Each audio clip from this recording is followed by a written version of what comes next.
ইউনূস সরকার ক্ষমতা দখলের পর যে আত্মবিশ্বাসী ভাষা ব্যবহার করেছিল সেটার মূল কথা ছিল একটাই, তিনি আন্তর্জাতিক মাঠের খেলোয়াড়, তাই বাংলাদেশকে কারো দরজায় যেতে হবে না, সবাই বাংলাদেশের দরজায় আসবে। কথাটা শোনাতে বড়, কিন্তু অর্থনীতি তো বক্তৃতা দিয়ে চলে না। বাস্তবতা হলো গত 17 মাসে নতুন বিদেশি বিনিয়োগের ঢল তো দূরের কথা, বরং ঝুঁকি বুঝে বহু বিদেশি কোম্পানি চলে গেছে বাংলাদেশ থেকে।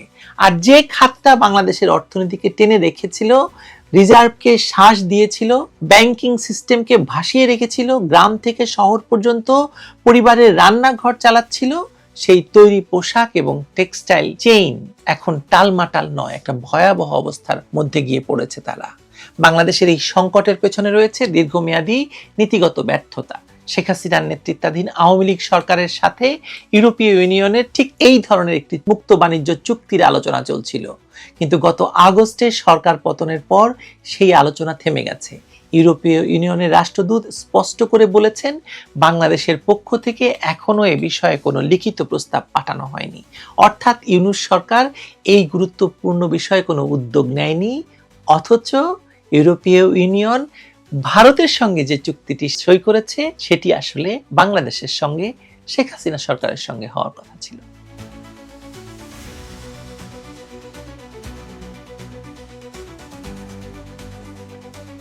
বাংলাদেশের অর্থনীতির আকাশ থেকে যে কালো মেঘ সরছে না, তা এখন আর কেবল আশঙ্কার পর্যায়ে নেই, তা রীতিমতো বজ্রপাতের মতো আঘাত হানতে শুরু করেছে। বর্তমান অবৈধ ইউনূস সরকার ক্ষমতা দখল করার পর গত 17 মাসে জাতিকে যে স্বপ্ন দেখিয়েছিল তার সঙ্গে বাস্তবতার ফারাক যোজন যোজন। ডক্টর ইউনূস নিজেকে আন্তর্জাতিক মাস্টারমাইন্ড বা বৈশ্বিক ব্র্যান্ড হিসেবে উপস্থাপন করেছিলেন, হায়ার করেছিলেন লুৎফে সিদ্দিকী, আশিক চৌধুরীর মতো তরুণ লাফাড়ু বিমান বালকদেরকে। বলা হয়েছিল তার ব্যক্তিগত ইমেজ এবং এই সব লাফাড়ু বালকেরা বিদেশ থেকে বাংলাদেশে সমস্ত বিনিয়োগ নিয়ে আসবেন, কাউকে আর দাঁড়ে দাঁড়ে ঘুরতে হবে না। কিন্তু নিষ্ঠুর বাস্তবতা হলো গত 1.5 বছরে নতুন কোনো বিদেশি বিনিয়োগ তো আসেইনি, বরং চলমান অস্থিতিশীলতা এবং নীতিহীনতার কারণে বহু বিদেশি কোম্পানি তাদের ব্যবসা গুটিয়ে ভিয়েতনাম বা ভারতের দিকে পা বাড়িয়েছে। অর্থনীতির মেরুদণ্ড হিসেবে পরিচিত তৈরি পোশাক শিল্প বা রেডিমেড গার্মেন্টস এখন কার্যত লাইফ সাপোর্টে। এরই মধ্যে ইউরোপীয় ইউনিয়ন ভারতের সঙ্গে যে ঐতিহাসিক মুক্ত বাণিজ্য চুক্তি বা এফটিএ স্বাক্ষর করেছে তা বাংলাদেশের কফিনে শেষ পেরেক ঠুকে দেওয়ার শামিল। অথচ কথা ছিল ইউরোপের সঙ্গে বাংলাদেশের কূটনৈতিক এবং বাণিজ্যিক সম্পর্ক আরো গভীর হবে, কিন্তু বাস্তবে দেখা গেল যে চুক্তিটি বাংলাদেশের অস্তিত্ব রক্ষার জন্য জরুরি ছিল, যেটি ঠিক সেই চুক্তিটি ইউরোপীয় ইউনিয়ন করলো ভারতের সঙ্গে। এর ফলে বাংলাদেশের পোশাক শিল্পের ভবিষ্যৎ এখন এক অতল গহ্বরের মুখে। পরিস্থিতি কতটা ভয়াবহ তার প্রমাণ মেলে বাংলাদেশ টেক্সটাইল মিলস অ্যাসোসিয়েশন বা বিটিএমএ সাম্প্রতিক একটি ঘোষণা দিয়েছে। আগামী 1 ফেব্রুয়ারি থেকে দেশের সব টেক্সটাইল মিল অনির্দিষ্টকালের জন্য বন্ধ রাখার সিদ্ধান্ত নিয়েছে সংগঠনটি। বিটিএমএ সভাপতি শওকত আজিজ রাসেলের কণ্ঠে ছিল গভীর হাহাকার। তিনি স্পষ্ট জানিয়েছেন, তাদের পিঠ দেয়ালে ঠেকে গেছে। ব্যাংক ঋণ পরিশোধের সক্ষমতা হারিয়ে অধিকাংশ মালিক এখন দেউলিয়া হওয়ার পথে।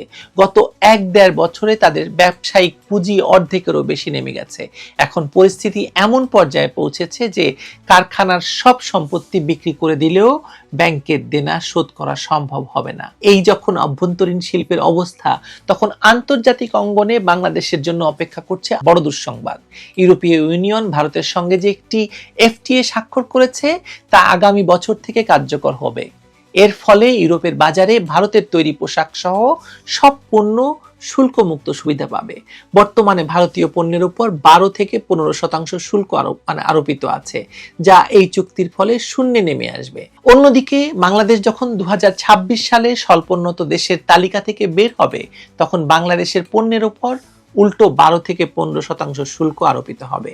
অর্থাৎ একই বাজারে একই পণ্য রপ্তানি করতে গিয়ে ভারতকে কোনো কর দিতে হবে না, অথচ বাংলাদেশকে গুনতে হবে 12 থেকে 15% শুল্ক।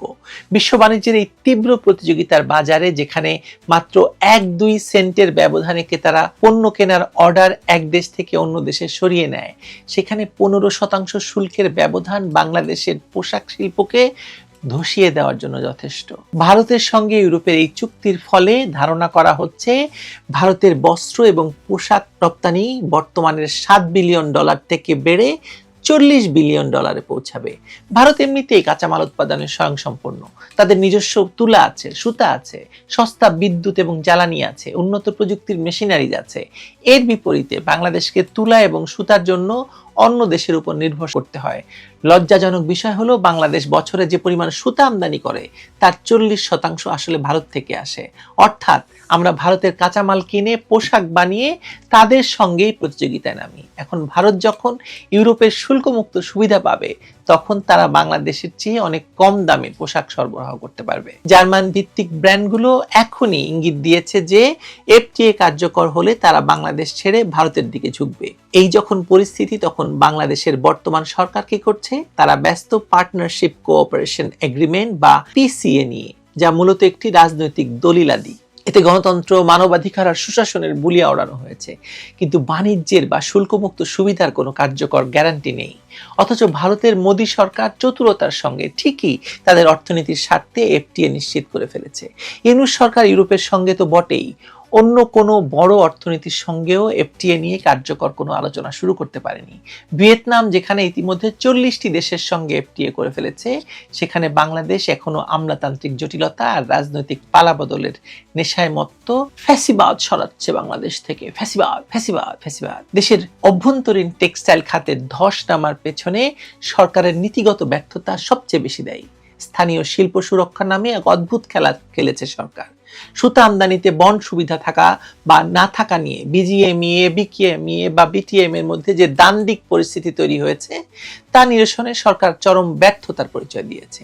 বাণিজ্য মন্ত্রণালয় একবার বন্ড সুবিধা বাতিলের সুপারিশ করে, আবার চাপের মুখে পিছু হটে। এই নীতিহীনতার সুযোগে একটি চক্র বন্ড সুবিধায় শুল্কমুক্ত সুতা এনে কালো বাজারে বিক্রি করছে, আর দেশীয় স্পিনিং মিলগুলো অসম প্রতিযোগিতায় বন্ধ হতে চলেছে। যদি 1 ফেব্রুয়ারি থেকে সত্যি টেক্সটাইল মিলগুলো বন্ধ হয়ে যায় তবে এর চেইন অফ ইফেক্ট হবে ধ্বংসাত্মক। এই খাতে প্রত্যক্ষভাবে কাজ করেন 25 থেকে 40 লাখ মানুষ, যার 60% নারী। পরোক্ষভাবে এই শিল্পের সঙ্গে জড়িত প্রায় 1 কোটি মানুষের জীবিকা। মিল বন্ধ হলে এই বিপুল জনগোষ্ঠী বেকার হয়ে পড়বে। পোশাক শিল্পেও দেশের মোট রপ্তানি আয়ের 85% যোগান দেয় এবং জিডিপির প্রায় 13% নিয়ন্ত্রণ করে। এই খাত স্থবির হয়ে পড়লে জিডিপি প্রবৃদ্ধি, যা শেখ হাসিনার আমলে 8.15% পৌঁছেছিল এবং বর্তমানে তা 3% নেমে এসেছে, তা 2% চলে যাবে, তাতে কোনো রকমের সন্দেহ নেই। ব্যাংকিং খাত তেমনি ধুকছে। দেশে খেলাপি ঋণের হার এখন 35%, যা দক্ষিণ পূর্ব এশিয়ায় সর্বোচ্চ। টেক্সটাইল খাতে 12 থেকে 15 হাজার কোটি টাকার ঋণ খেলাপি হলে ব্যাংকগুলো দেউলিয়া হয়ে যাবে। বৈদেশিক মুদ্রার রিজার্ভে যে ধস নেমেছে তা আরো ত্বরান্বিত হবে। রপ্তানি আয় প্রতি মাসে $3 থেকে $5 বিলিয়ন কমলে রিজার্ভ শূন্যের কোঠায় ঠেকবে। তখন এলএনজি, ডিজেল, বিদ্যুৎ উৎপাদনের জ্বালানি কেনার ডলারটুকুও থাকবে না। ফলে লোডশেডিং বাড়বে, উৎপাদন আরো ব্যাহত হবে। একটি ভিসাস সাইকেল বা দুষ্ট চক্রে আটকা পড়ে যাবে পুরো অর্থনীতি, এবং গেছেও। অথচ বিগত সরকারের আমলে বা আওয়ামী লীগ সরকারের আমলে শিল্প খাতের প্রবৃদ্ধি ছিল 10%, যা এখন 1.4% নেমেছে। শাটডাউন কার্যকর হলে তা নেতিবাচক প্রবৃদ্ধিতে চলে যাবে। এই চরম সংকটের মুহূর্তে সরকারের মন্ত্রী এবং উপদেষ্টারা কেবল একে অন্যের উপর দোষ চাপাচ্ছেন, যাকে দাপ্তরিক ভাষায় আপনি বলবেন পিলো পাসিং বা বালিশ খেলা। কোনো কার্যকর সমাধান বা রোডম্যাপ তাদের হাতে নেই। ইউরোপের বাজারে বাংলাদেশের হিস্সা এমনিতেই কমেছে। গত বছর ইউরোপীয় ইউনিয়নে বাংলাদেশের রপ্তানি আগের বছরের চেয়ে $10 কোটি কমেছে। এর বিপরীতে চীনের পর ইউরোপের বাজারে ভারত আগ্রাসী ভূমিকায় অবতীর্ণ হয়েছে। মার্কিন বাজারেও বাংলাদেশের অবস্থা সুবিধার নয়। আমেরিকার সঙ্গে ট্যারিফ কমানোর নামে যে বগল বাজানো হয়েছিল তা আসলে শুভঙ্করের ফাঁকি। 20% ট্যারিফ আরোপের আগেই সেখানে 15.5% সাধারণ শুল্ক ছিল। অর্থাৎ নামমাত্র সুবিধা পেতে গিয়ে সরকার দেশের স্বার্থ জলাঞ্জলি দিয়েছে, অথচ আসল বাজার ইউরোপকে ধরে রাখার কোনো মুরদ দেখাতে পারেনি। ইউরোপীয় রাষ্ট্রদূত জানিয়েছেন বাংলাদেশের পক্ষ থেকে এফটিএ নিয়ে কোনো লিখিত প্রস্তাবই দেওয়া হয়নি। এটি বর্তমান সরকারের কূটনৈতিক অদক্ষতা এবং ব্যর্থতার জ্বলন্ত দলিল।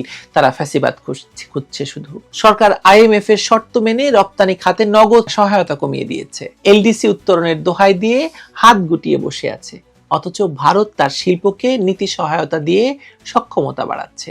সব মিলিয়ে পরিস্থিতি এমন এক নাজুক মোড়ে দাঁড়িয়েছে যে এখান থেকে ঘুরে দাঁড়ানো প্রায় অসম্ভব।